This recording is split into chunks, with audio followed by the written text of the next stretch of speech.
ಬಿಡಿ ಆ್ಯಕ್ಟಿಂಗ್ ತುಂಬ ಚೆನ್ನಾಗಿದೆ. ಅರ್ಚನಾ ಜೋಯಿಸ್ ಚೆನ್ನಾಗಿದ್ದಾರೆ. ಹೊಸ ಮಗು ಇಂಟ್ರೊಡ್ಯೂಸ್ ಆಗಿದೆ, ರಾಜ್ನ ರಾಕೇಶ್ ಅಂತ. ಫ್ಯಾಂಟಾಸ್ಟಿಕ್ ಆಗಿ ಮಾಡಿದ್ದಾರೆ.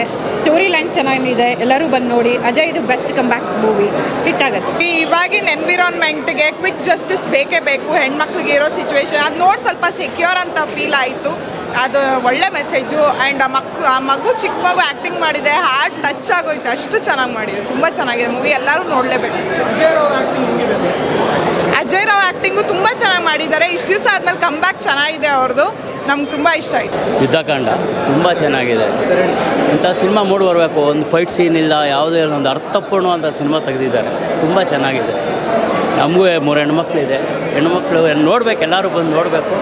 ಒಳ್ಳೆ ಅರ್ಥಪೂರ್ಣ ಸಿನಿಮಾ ಚೆನ್ನಾಗಿದೆ. ನನಗೆ out of 10 sir. Out of 10 sir. ಆ್ಯಕ್ಟಿಂಗಿಗೆ ಔಟ್ ಆಫ್ 10 ಸರ್. ನಿಜವಾಗ್ಲೂ ಚೆನ್ನಾಗಿದೆ, ನೋಡಬೇಕಾದಂಥ ಮೂವಿ. ನಾನು ಹೇಳ್ತಿರೋದು ಎಲ್ಲರೂ ಹೋಗಿ. ಒಳ್ಳೆ ಕಂಟೆಂಟ್ ಸಿನಿಮಾ ಅಂತೀರಾ? ಹೌದು ಸರ್, ತುಂಬ ಒಳ್ಳೆ ಕಂಟೆಂಟ್ ಸಿನಿಮಾ. ಫ್ಯಾಮಿಲಿ ಎಲ್ಲರೂ ಕೂತು ಈಗಿನ ಒಂದು ಬಹುಶಃ ನಾನು ಈ ಮೂವಿ ಬಗ್ಗೆ ಕೇಳಿದಾಗ ಕೆಲವೊಬ್ರು ಸೌಜನ್ಯ ಕೇಸ್ನ ರಿಲೇಟ್ ಮಾಡಿದ್ರು. ಬಹುಶಃ ಅದೆಲ್ಲ ಇದಕ್ಕೆ ಇಂಟರ್ ರಿಲೇಟೆಡ್. ನಾವೆಲ್ಲರೂ ಹೇಗೆ ಜಾಗೃತರಾಗಬೇಕು ಅನ್ನೋದ್ರ ಬಗ್ಗೆ ಇದು ತುಂಬ ನೈಜವಾಗಿ ಕಾಣಿಸ್ಕೊಟ್ಟಿದ್ದಾರೆ.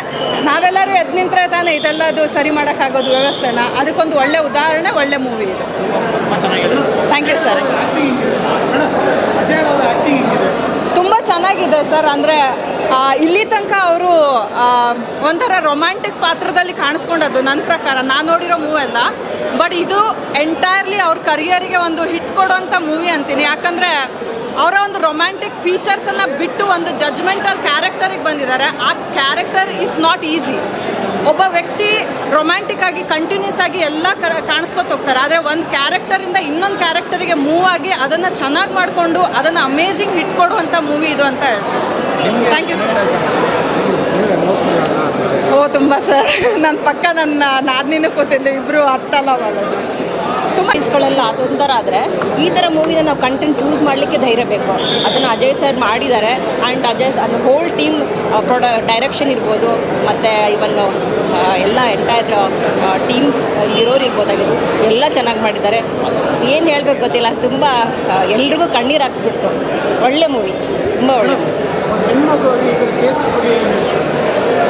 ಇದು ಹೇಳಬೇಕು ಅಂದರೆ ಫಸ್ಟ್ ಆಫ್ ಆಲ್ ನಮ್ಗೆ ಈಗ ಹೆಣ್ಮಕ್ಳಿಗೆ ನ್ಯಾಯ ಸಿಗೋದ್ರಲ್ಲಿ ಸರ್ ಹೇಳ್ದಂಗೆ ಜಸ್ಟಿಸ್ ಡಿನೇಡ್.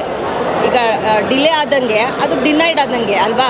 ಸೊ ನಮಗೆ ಕಾಲಕ್ಕೆ ಯಾವ ಕಾಲದಲ್ಲಿ ನ್ಯಾಯ ಸಿಗಬೇಕು ಅನ್ನೋದನ್ನ ಅಟ್ಲೀಸ್ಟ್ ಈ ಮೂವಿ ಮೂಲಕ ನಮಗೆ ನಮ್ಮ ಪ್ರೆಸಿಡೆಂಟ್ವರೆಗೂ ಹೋಗಿ ಅದು ಎಲ್ರಿಗೂ ಒಂದು ಉತ್ತರವಾಗಿ ಸಿಕ್ಕರೆ ತುಂಬ ಹೆಲ್ಪ್ ಆಗುತ್ತೆ. ಆ್ಯಂಡ್ ಇದರಿಂದ ನಮ್ಮ ಹೆಣ್ಮಕ್ಳಿಗೆ ಎಷ್ಟು ನಮಗೆ ಧೈರ್ಯ ಆಗಲಿ ಅಥವಾ ನಾವು ಯಾವುದೇ ಒಂದು ಸಾರಿ ನನಗೆ ಮಾತುಗಳೇ ಬರ್ತಾಯಿಲ್ಲ. ಓಕೆ, ಬಟ್ ಹೆಣ್ಮಕ್ಳಿಗೆ ಒಂದು ಏನಪ್ಪ ಅಂದರೆ ನ್ಯಾಯ ಕೊಡಿಸೋದ್ರಲ್ಲಿ ಒಂದು ಉತ್ತಮ ಸಂದೇಶ ಸೇರಿದೆ ಅಂತ ಹೇಳ್ಬೋದು. ಲಾಯರ್ ಬೇಕು. ಈ ಥರ ವಾದ ಮಾಡುವಂಥ ಒಬ್ಬ ನಿಷ್ಠಾವಂತ ಲಾಯರ್ ಇದ್ದರೆ ಯಾವತ್ತಿದ್ರೂ ಲಾಯರ್ ಸಿಗುತ್ತೆ, ನ್ಯಾಯ ಸಿಗುತ್ತೆ. ದಯವಿಟ್ಟು ಎಲ್ಲರೂ ಬಂದು ಈ ಫಿಲಮ್ ನೋಡಿ, ತುಂಬ ಚೆನ್ನಾಗಿದೆ. ಅಜಯ್ ಅವರು ತುಂಬ ಚೆನ್ನಾಗಿ ಆ್ಯಕ್ಟ್ ಮಾಡವ್ರೆ. ಸೂಪರ್ ಅಂದರೆ ಸೂಪರು. ಭಾಳ ಒಳ್ಳೆ ಒಬ್ಬ ಹೀರೋ ಆಗೋವಂಥ ಇದು ಕಾಣಿಸ್ತಿದೆ. ಚೆನ್ನಾಗಿದೆ, ಚೆನ್ನಾಗಿ ಮಾಡ್ತಾರೆ. ಯಾವತ್ತೂ ಸುಳ್ಳು ಹೇಳ್ಬಾರ್ದು, ಸತ್ಯ ಹೇಳಬೇಕು. ಕೆಟ್ಟದನ್ನು ಬಯಸಬಾರ್ದು ಇನ್ನೊಬ್ಬರಿಗೆ. ತುಂಬ ಚೆನ್ನಾಗಿದೆ. ಎಲ್ಲರೂ ಕನ್ನಡ ಮೂವಿನ ತುಂಬ ಚೆನ್ನಾಗಿ ನೋಡಿ ಮತ್ತು ಥಿಯೇಟ್ರಲ್ಲೇ ಬಂದು ನೋಡಬೇಕು. ನಮ್ಮ ಕನ್ನಡವನ್ನು ಬೆಳೆಸಬೇಕು.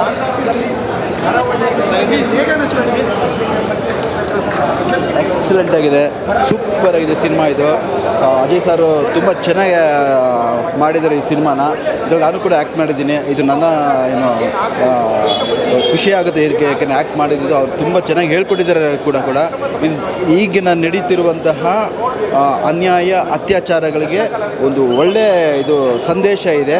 ದಯವಿಟ್ಟು ಎಲ್ಲರೂ ಕೂಡ ಬಂದು ಕನ್ನಡಿಗರು ಸಿನಿಮಾನ ನೋಡಿ ಪ್ರೋತ್ಸಾಹಿಸಿ ಎಲ್ಲರಿಗೂ ಒಳ್ಳೆಯದಾಗಲಿ. Thank you. Yuddhakaanda first Ravichandran ಅವರು ಮಾಡಿದರು. ಸೊ ಅವರ ಪ್ರೇರಣೆಯಿಂದ ಈ ಸಿನಿಮಾ ಅದೇ ಥರ ಮೂಡ್ ಬಂದಿದ್ರು. ಕಾನ್ಸೆಪ್ಟ್ ಬೇರೆ ಇದೆ. ಹೀಗಾಗಿ ಇದರಲ್ಲಿ ರವಿಚಂದ್ರನ್ ಸರ್ ಕೂಡ ಭಾಗಿಯಾಗಿದ್ದಾರೆ. ಅವರು ಕೂಡ ನಮ್ಗೆ ಆಶೀರ್ವಾದ ಮಾಡಿದ್ದಾರೆ ಈ ಸಿನಿಮಾಗೆ. Thank you sir.